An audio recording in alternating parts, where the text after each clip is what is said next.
Hello guys, welcome back to trading with Jayant.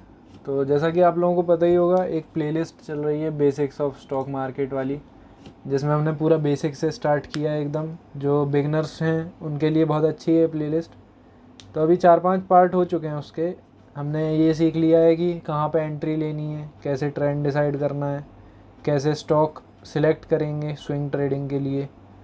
ये सब हम देख चुके हैं। अगर आपने ये नहीं देखा है तो आप पूरी प्लेलिस्ट फिर से देख सकते हैं। मैंने प्लेलिस्ट बना रखी है पूरी वीडियोस की। तो अब देखते हैं कि आज एंट्री कैसे लेनी है। पिछली वीडियो में हमने देखा था स्टॉक को सिलेक्ट कैसे करना है, कौन सा स्टॉक हमें अच्छा रहेगा ट्रेडिंग के लिए। तो देख लेते हैं एक बार एंट्री कहाँ लेंगे। जैसा कि मैंने बताया था 44 मूविंग एवरेज लगाना है इंडिकेटर में जाके। तो उसमें हमने देख लिया था अप ट्रेंड चाहिए हमें। जब भी हमें बाय करना रहेगा कोई भी स्टॉक तो हमें अप ट्रेंड चाहिए उसमें। 44 मूविंग एवरेज की ये राइजिंग मूविंग लाइन होनी चाहिए। जो मूविंग एवरेज लाइन होती है ये राइजिंग होनी चाहिए। तो देख कुछ एग्जांपल देख लेते हैं कहाँ पे एंट्री लेंगे। ये तो हमें पता है कि स्टॉक सिलेक्ट कैसे करेंगे, कौन सा स्टॉक अच्छा है हमारे लिए। तो एंट्री देख लेते हैं और ये स्ट्रेटेजी क्यों अच्छी है ये भी देख लेते हैं एक बार। तो ये मारुति सुजुकी का चार्ट है। जैसे इसमें यहाँ पे मूविंग एवरेज राइजिंग थी। डेली और वीकली दोनों में हमें मूविंग एवरेज राइजिंग चाहिए। इसमें वीकली में भी राइजिंग थी, डेली में भी राइजिंग थी। तो डेली में एंट्री करेंगे, जब भी करेंगे एंट्री हमेशा डेली में फाइंड करना। तो ये जब भी स्टॉक कोई भी उसका प्राइस मूविंग एवरेज के ऊपर चलता रहा है तो हमें वेट करना है ये मूविंग एवरेज के पास आए। तो जैसे कि यहाँ पे एक बार आया लेकिन ये काफ़ी ऊपर से मुड़ गया था। तो फिर ये दूसरे बार जब आया था यहाँ पे मूविंग एवरेज को टच किया एकदम, उसके बाद फिर से ये ग्रीन कैंडल बनी, एक रिवर्सल कैंडल टाइप की। जब कंफर्मेशन हो जाएगा हमें ये इस लाइन पे ये टच करे, बाउंस करे, कुछ रिएक्शन आए यहाँ पे, उसके बाद जो एक ग्रीन कैंडल बनेगी उसमें हम एंट्री लेंगे। ये यहाँ के बाद जो ग्रीन कैंडल बनेगी उसमें हम एंट्री लेंगे। यहाँ पे हम एंट्री ले सकते थे और जैसा कि ये अच्छा ही गया है, फिर अभी थोड़ा सा पुल बैक के लिए आया है। एक और एंट्री है इसमें मारुति सुजुकी में, जैसे देखा हैमर बना हुआ है एकदम मूविंग एवरेज पे ये। तो इस ग्रीन कैंडल के ऊपर हम एंट्री ले सकते हैं। पुराने कुछ चेक कर लेंगे,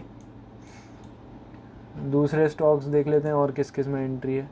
ये टाटा स्टील का है, इसका ही मूविंग एवरेज राइजिंग है और इसमें अभी 2-3 दिन पहले एंट्री बनी थी यहाँ पे और उसके बाद ठीक ठाक ही चल रहा है। ये स्टॉक भी छोटा है तो इसमें बहुत ज़्यादा मूव तो अभी नहीं आया है। एक रेंज के अंदर है, यहाँ से यहाँ तक की एक रेंज है ये। इस रेंज को अगर ब्रेक करेगा तो कुछ मूवमेंट देखने को मिल सकता है हमें। ये है एनटीपीसी का। एनटीपीसी में भी अभी कुछ दिन पहले ये राइजिंग मूविंग एवरेज पे हैं सब। तो स्ट्रेटजी तो अच्छी है, सब कुछ स्ट्रेटजी नहीं होती, मगर रिस्क मैनेजमेंट कैसे फॉलो कर रहे हो मेन वो होता है। माइंडसेट क्या है ट्रेड में घुसने के बाद, ये सब चीज़ें कुछ फैक्टर होते हैं ट्रेडिंग में प्रॉफिटेबल बनने के लिए। जैसे कि एक ग्रासिम का चार्ट है, निफ्टी 500 के भी ले लोगे अगर तो उसमें भी बहुत सारे स्टॉक मिल जाएंगे जो राइजिंग मूविंग एवरेज देख रहे हो। बस हमें एक ही चीज़ देखनी है, राइजिंग मूविंग एवरेज हो वीकली में और डेली में, तो हम उसमें एंट्री देख सकते हैं। एंट्री हमेशा मूविंग एवरेज के नियर करेंगे। यहाँ पे प्राइस चल रहा है तो वेट करेंगे, अगर यहाँ तक आता है तो ठीक है, मिस कुछ नहीं होता है, कोई दिक्कत नहीं है, चला जाए तो चला जाए। बहुत सारे स्टॉक हैं मार्केट में। अब एक बार देख लेते हैं कि इसमें स्टॉप लॉस हिट होते हैं कि नहीं। ऐसी कोई स्ट्रेटेजी नहीं है जो 100% एकदम परफेक्ट चलती रहे, उसमें कभी स्टॉप लॉस ना हिट हो। अगर ऐसी कोई स्ट्रेटेजी है तो गलत बता रहा है, अगर कोई भी आपको बता रहा है कि 100% श्योर है। स्टॉक मार्केट में 100% कुछ होता ही नहीं है।